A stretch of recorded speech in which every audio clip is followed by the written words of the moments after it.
All right. Well, this is my brother there. Kennedy asked me to, and many people, I've told my testimony probably 3 times in different places. Twice here at this church and another time over there in Los Angeles. And every time I say it, somebody tells me to get a DVD, record it. That way you can pass it on to people, and people need to hear it. And I just praise the Lord that Mr. Kennedy came to me and asked me to do it, and he just, like a drill sergeant, said, we're going to be back next week, and we're going to do it next week, because I keep procrastinating it, and you know, you never know what could happen. So like we were talking about now, it's a spirit of urgency that I need to tell. And thank you folks for coming. And I want to start with when I was 15 years old. I began doing marijuana drugs, and from there, 15 years old, 15 and a half, I began to drink alcohol, and became kind of a daily thing. Even in high school, it was a daily thing. And at 16, I was introduced to cocaine, powder cocaine, by my best friend Richard from Peru. His father was in organized crime, and so he had an abundance of cocaine in the house, and so I had as much as I wanted, and just at 16 years old. At 17 years old, I recognized the problem that I was in, because at 16 I also joined a gang, and we began to roam around and do really bad things all over the place in Los Angeles. And the gang life was horrible. I mean, but it was something that I loved back then, because it was friendship and camaraderie, and it was the only thing I had. But I had my mom and my family, but I had just sisters, so I didn't have any brothers. So they were all my brothers. And at 17, I realized and recognized my problem there, so I just ended up asking my mom at 17 and a half to join the Army. And the Army, to everybody else, probably would be a good thing.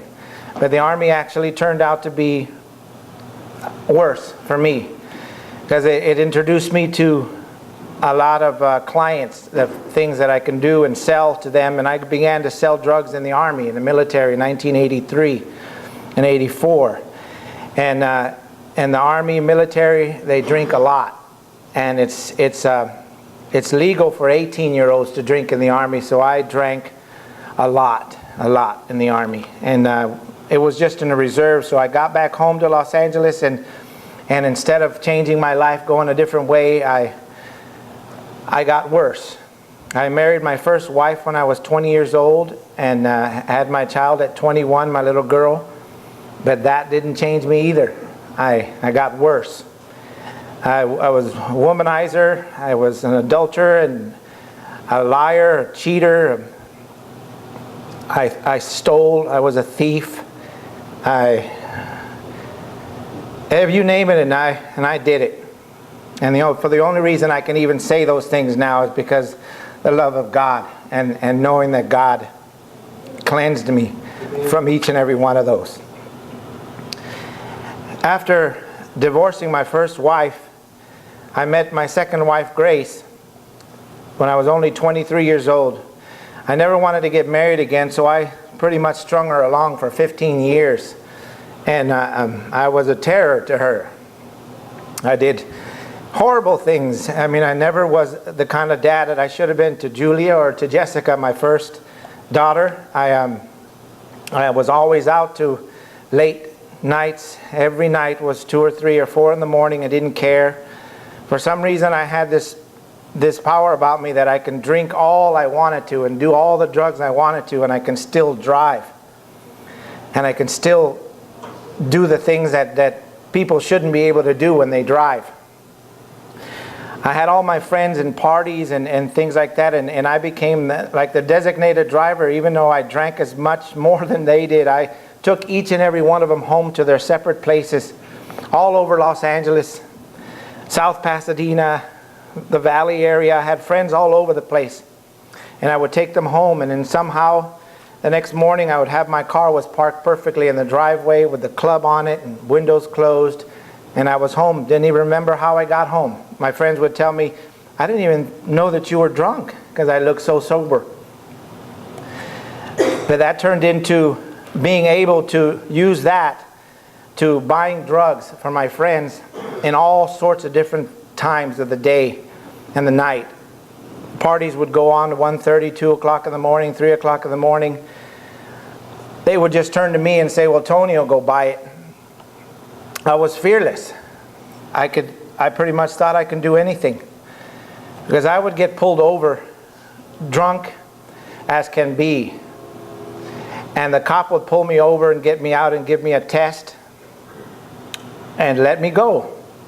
The first couple times that happened, it just built up my courage, and I thought I was like Teflon. I can do anything. Then they pulled me over once again when I was selling drugs, and this was late at night in Hollywood. The LAPD pulled me over, and I again thought, nothing's going to happen. I was positive. I just got out of the car. They separated me from my friends, put them on that side, me on this side. They went through my car with a fine-tooth comb, with a lighter and a flashlight, and all sorts of places they were looking in my car. And I said to myself, wow, finally I'm done. I'm busted. Because at that time I had a large quantity of cocaine in my car. And I had crack cocaine on the floor. I had marijuana bag and an open container of beer next to my seat. I used to drive around with a 12-pack of beer in the front seat, and I used to open them up and drink it. And I drove a limo, small limo. It was like a town car. So I always had a suit and a tie on, and I always had my jacket over my beer. Well, once he went through the car, he came up to me and he said, "Get out of here." So I looked at him and I said, okay. And to my mind, I thought, well, he was just a very dirty cop. He must have took all my drugs and everything, because I had a lot of drugs in there. But I would go back to my car and I would sit down. He would drive away, and I would look. The first thing I would see is my open container. Then I would look. My weed was in between the seats. The crack was on the floor. I would lift up the back seat where it's at. My drugs were in the back. He didn't see him. And how could that happen, that he didn't see him? But I didn't think of God. I didn't even know God at this time. I was always thinking there can't be a God, because all of the horrible things I was seeing all around Los Angeles and all the ugly things I saw. So I didn't even recognize that it could be from God. And that was the first time being caught with a lot of drugs. But I would go back to my friend's house and just high-five everybody and say how stupid these cops were. Can you believe it? But it wouldn't stop me. The next night I would be out again doing the same thing.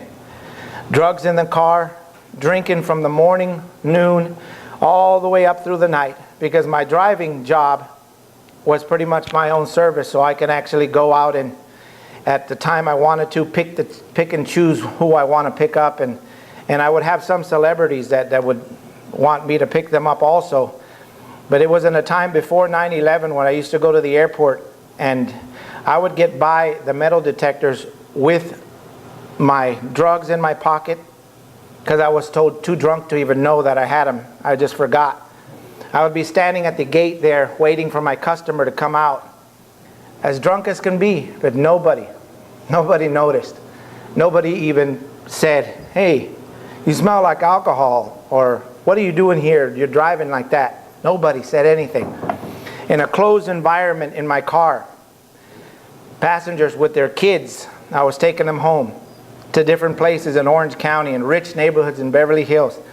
Not one of them ever called my dispatch and told them that I was a drunk, that I smelled like alcohol. I had my alcohol right there in the front seat. Nobody ever said anything to me. But again, it wasn't God. I was just a lucky guy. I was just very lucky, I thought. I would go out every single night and do the things that I was doing, and I wouldn't stop. Then one night I went to a place in the Pico Union area of Los Angeles, by Olympic and Alvarado area, a well-known area for crack cocaine. Once I got hooked on that, I used to go at many hours, all the hours at night, and there was one incident where I went to this building that they were selling drugs, and went up the stairs and knocked on the door of this house, and the guy opened the door and said, "Come on in." Drugs all over the house, dogs, guns, gang members all around, and I had my suit on. And then he said, "What do you need?" I told him what I needed. He gave me what I needed. I got it in my hand, and I put it in my suit pocket, paid the guy, and just as I was going to walk out, you hear this deafening noise of dogs and men yelling and screaming up the steps. "Get down, move, get down." And it was a SWAT team coming up this building, coming up the steps. The guys heard this and they all panicked and they ran different places. Some even jumped out the window. Some just went into the restroom flushing things. But I was so sure that I was untouchable. I took the drugs. I said, okay, fix myself up, opened the door, and walked down the hallway. The cops were coming up the hallway, coming up the hall. When they got to my floor, I passed right by them. They passed me and didn't say nothing to me. I went down the steps, got into my car, had the stuff. I didn't even throw it away. They told me to throw it away. I didn't even throw it away. I said, I'm not going to throw away my stuff. I got into my car, and I'm looking at the door, and I'm looking at the commotion, flash bangs going off here and there, and I'm just looking, and I drive away. And I drive to my friend's house, again, high-fiving, saying how lucky Tony is. How incredibly lucky Tony is. Look at the story Tony just told us. Man, I can't believe this happened. They just built me up. Then 9/11 came. As I was living with Grace, September 11th came, and her job was in United Airlines, so they ended up closing the office where she worked in Los Angeles and gave her a choice of going to Hawaii, going to Chicago, Washington, or Seattle, or San Francisco. Since I was the kind of husband like that, I didn't blame her at all. But she left me, and the kids ended up staying with their aunts, and Grace left me and went to San Francisco. I stayed in the apartment just for a little bit, but I couldn't afford it because all I did with my money was strip clubs and drugs and alcohol, and I wasted so much money. I didn't have enough money for rent. So when that happened, she moved to San Francisco and commuted back and forth for a while, but she got tired of it. I couldn't even take care of my kids. I couldn't do anything. So she said, well, we might as well drop the apartment, and that's it. She didn't even care where I went, and I wouldn't care where I went either. So I ended up moving with my sister Rose for a while. She had me and put up with me for a little while, but she also kicked me out. They ended up closing the San Francisco office also, so Grace had another choice to either go to Hawaii or go to Chicago or Seattle or Washington. So she chose Hawaii. By that time, I was kicked out of my sister Rose's house, so I went to stay at a hotel on Sunset and Beaudry called the Paradise Inn. And I just stayed there and in my car. Every once in a while, when I had the money to pay for the hotel, I would pay for the hotel. And when I didn't, I would stay in the car, or I would just stay out all night doing drugs. Then when my wife chose going to Hawaii, she gave me one chance. She said, why don't we all move to Hawaii and we can be together? Still giving me chances. But I said no. I wasn't going to leave my friends. I wasn't going to leave my lifestyle, what I was doing. I wasn't going to leave it. As bad as it was, I didn't want to leave it, because I was hooked. But it came to one night. I was walking down Sunset Boulevard. It was about 2 o'clock in the morning, and I'm bumping into prostitutes and drug dealers and You can hear shots fired in several areas around, and I'm just walking aimlessly down the street. And all of a sudden I felt something tell me, call her. I looked to my left and there was a payphone. I picked up the payphone and I called Grace. And it was Hawaii, so it was a couple of hours difference. So she picked up the phone and I told her that I was sorry and that I will quit my job and I will stop what I'm doing and I'll move to Hawaii with her if she'll take me back. And the grace of God, she said she will take me back. So she took me and she said, okay. So after 1 week, I quit my job and I went to Hawaii. I just took off. And I left everything. And there was one day on the Sabbath where she was getting ready for church. I said to myself that I was going to change. So I looked at her, and it was the same day the Rams were playing in a playoff game against the Carolina Panthers. I'll never forget it because I used to scream and yell at my kids and my wife that when I'm watching football, everybody get away. Sort of like what Jeremy said, but I would say it's me and football. That's it, everybody. And this game was on the Sabbath. But I saw her getting ready and something touched my heart and said, go. So I looked at her and I started getting ready and she said, what are you doing? Where are you going? And I said, I'm going to go to church with you. So she said, okay. And I got ready and we went to church. And while I was in the church, sitting next to me was this pamphlet. A little bulletin pamphlet that had these beautiful blue color on it and this wonderful looking lion's head on it. And it said Amazing Facts Seminar. And it said it starts tonight. And now I know how wonderful God is because I love lions, grew up loving lions. My favorite color is blue. And God caught me with His love. Once I read that, I told Grace, I want to go to this. She said, okay, but it's every night for a whole month. And I said, yeah, I want to go to this. She said, okay. So that night, we got ready and it was 7 o'clock at night. And we went to the seminar. The seminar started, it was at a big, huge church there in central Hawaii. There's probably about 300 people in this place. And Brian McMahon, the pastor, starts to speak. And he starts to speak about the Sabbath. He starts to speak about things. He opened up something that I never knew. I thought the Sabbath was Sunday. I argued with my wife about it. But he just mentioned a couple of texts in the Bible. And it was like a curtain opened up. Amen. And I saw it. And that was the first thing. And then I kept listening to him. It seemed like God was waiting for me to acknowledge something like that. Because when I did that, he stopped in the middle of his testimony, of his telling us and preaching. And he stopped in the middle of it and said, I need to say something here. Mind you, there's 300 people here. And he says, I need to say something here. There's someone here that is not from Hawaii. You're just visiting, but you're going to live here for a while. And I need to tell you this. So I'm listening to him, and I didn't say anything yet. And all of a sudden he says, you say that you have nothing in your life. And you're going nowhere in your head. So you're here.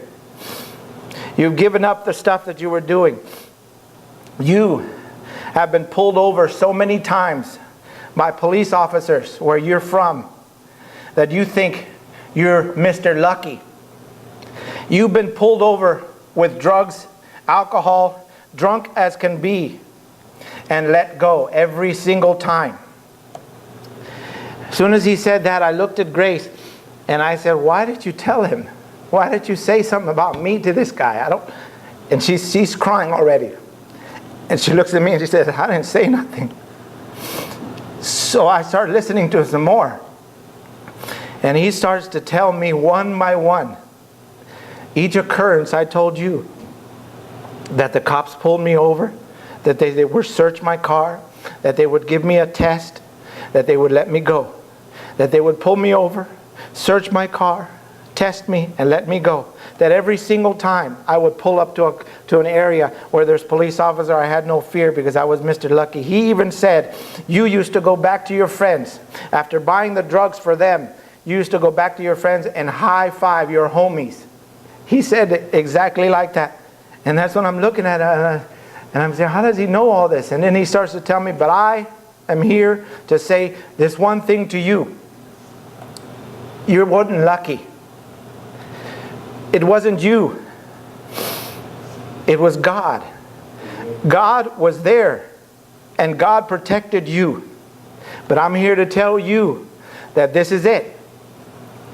This is it. If you don't heed the voice that's coming out of my mouth right now, the protection is over. It's over. And as he says that it was over, I closed my eyes and all I saw was every instant when the cops were in my car searching it, I saw God blinding these men. And I said, why? Why would he do this? And then he says, you're sitting there. You have a Bible on your lap. I look down, I have this very same Bible in my lap. And he says, your thumb is in the Bible. I said, yeah. And he says, your thumb is over a verse, read it. So I began to read 1 Peter 5:6. Therefore, humble yourselves under the mighty hand of God, that he may exalt you in due time, casting all your care upon him, for he cares for you. Be sober, be vigilant, because your adversary, the devil, walks about like a roaring lion, seeking whom he may devour. When I finished that, I dropped to my knees, and I couldn't stop. It was uncontrollable. It was like something just threw me on the floor, and I couldn't get up. I just started crying, and I just started saying, God, why? How could I do this to you? And you saved me. And while I was crying on the floor, I'm looking up and nobody was looking at me. Grace was the only one crying. And no one was looking at me. I shook myself up and I got up. And I started hearing him some more, and he said, you hear me, and you know now. God was there all the time. He's got a purpose for you. He's got something for you to do. Because if I would have been caught one time with alcohol or drugs, I would have been in jail. But this guy has never been one day in jail except in a holding cell because of a fight. I've never been put in jail. All my friends have been either killed or are in jail now. But the Lord said, not you. And I praise the Lord for that. After that happened, he was my Alcoholics Anonymous, my Drugs Anonymous, everything. I quit after that because I said, how could I do this to my God? How could I cheat and do the things to my God? But as a human being, I was alone one night, 1 month after this happened, in Hawaii on Christmas.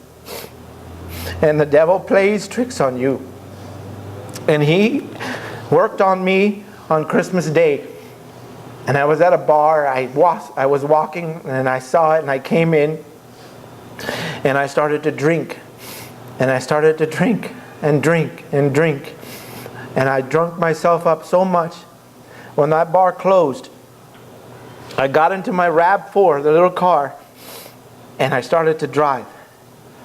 Not thinking about anything, but just feeling this incredible guilt and anger towards myself. And so I was ashamed so bad of what I did. I looked around and I said, okay, I got to go home. So I was so drunk that I passed the place I was supposed to go, because I had just been there a few months. And then I saw a sobriety checkpoint, which is where police officers block up a street to check for drunk drivers. I saw it and I took a left. And then the more I took lefts and rights, I ran into another one. And I took another left and another right, and I was lost. So I'm driving around in downtown Honolulu on Christmas night. And I'm driving down, and I have my windows open, and I'm driving down the street yelling out the windows, go, oh my God, I'm lost. Lord, I'm sorry. I'm sorry what I'm doing. I'm sorry. And I'm driving down the street, and all of a sudden, I pass by a cop sitting there with his car. I'm yelling out the window, so he gets behind me, and there's the lights. So finally I said, I deserve it. I deserve it, Lord. He finally got me. I deserve it. He says, I already got out of my car. He says, hold on right there. And I got out. License, registration. He pulls me out and gives me I give it to him. He goes over. He comes back to me and he goes, you've been drinking? And I said, yes, sir. A lot. And I said, yes, sir. And he said, okay, where are you going? I said, I'm trying to find my house. I can't find it. I said, right by my house, 1 block away, there's this UFO on top of a building. It's a huge UFO. It's blue. It's got these beautiful lights on it. Because there was a restaurant a block away on top of the First Hawaiian Bank, and it's got a big UFO restaurant on it. So that's what I'm looking for. And I'm telling this guy, and then when I told him, I go, you're going to think I'm crazy. And he goes, just wait right here. And he goes back again. Then he comes back, and as he's walking to me, I go and assume the position on the car. And I get ready. I put my hands behind my back. And he says, what are you doing? Come here. And I look at him, and he's standing about 10 feet away from my car in the front. And he says, come here. And I look, and he says, you look over there. You see that? And I go, yeah, that's it. That's the UFO. And he goes, you take this street, you go down to the red light, that light right there, and you make a left. That's Kapiolani Street. Keep on going about 2.5 miles, and you'll be right there. You'll be all right? And I looked at him, and I said, oh, yeah, I'll be all right. God's mercy, like he says, endures forever. But that was the last time. Because that showed me again everything God says is so true. I finally got home that night. We moved from there to Texas. I got my house for the first time. We'd never had a house before. Me and my wife Grace got together with the kids. He gave me back my house, my wife, my kids. He gave me this church to come to. My friends, he gave me. Amen. Amen. And if there's anything that I could give telling this testimony to people, is that he is so real. He is so real that all we have to do is give ourselves and surrender all to him, and he will guide your way. I didn't know when I came here whether I was going to read this whole thing or not, but like I told him, I didn't have to prepare. Amen. The testimony. And in Revelation it says that we, his people, will be overcome by the blood of the Lamb and by our testimony. And that says it all. Because there's no refuting it. I could tell you things that happen afterwards that not even close, but they're still God's mercy and God's grace is enduring in my life. And I know that He will for everyone. Amen. Praise the Lord, and thank you for hearing me again. Thank you, Lord. Thank you, Lord. Amen. Can we sing 251 with me? Sure.